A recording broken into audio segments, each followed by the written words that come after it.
नमस्कार मित्रांनो, जय शिवराय, जय श्रीराम, जय महाराष्ट्र. तर आज आहे आपला सुट्टीचा दिवस. आज नो काम. आज फॅमिलीने ठरवलं होतं प्रति बालाजीला जायचं केतकावळेला. म्हणलं चला. मग जाता जाता आमच्या घरच्यांची झाली होती चहा प्यायची इच्छा. चहा घेतला आणि निघा आलो. मग थोड्या वेळातच पोहोचलो प्रति बालाजीला आणि सगळ्यांसोबत निघालो मंदिराच्या दिशेने. बाई, मंदिर तर एकदम भारी होतं. दर्शनाची पण ओढ होती. मग मंदिरात जातच होतं तेवढ्यात आला फोटोग्राफर. मग घरचे बोलले फॅमिली फोटो काढायचा.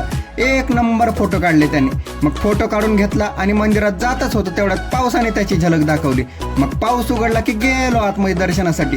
मोबाईल काय अलाउड नव्हता, त्यामुळे बाहेरच ठेवला आणि गेलो दर्शनला. मग मन भरून दर्शन घेतलं आणि आलो बाहेर. एक नंबर वातावरण झालं होतं. मग आमचा भातचा बोलला की चंपी करायची. मग त्याने चंपी करून घेतली. चंपी केल्यावर तो असा काही चमचमीत दिसत होता.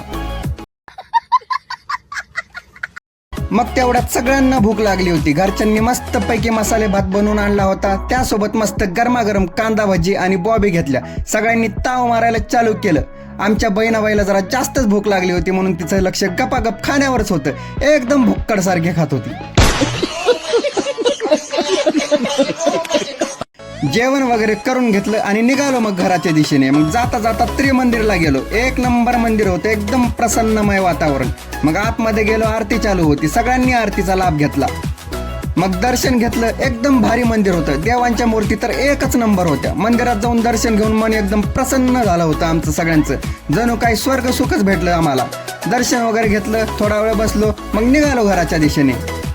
तर मित्रांनो, आजचा व्लॉग कसा वाटला नक्की सांगा. भेटूया पुढच्या व्लॉगमध्ये. जय शिवराय, जय श्रीराम, जय महाराष्ट्र.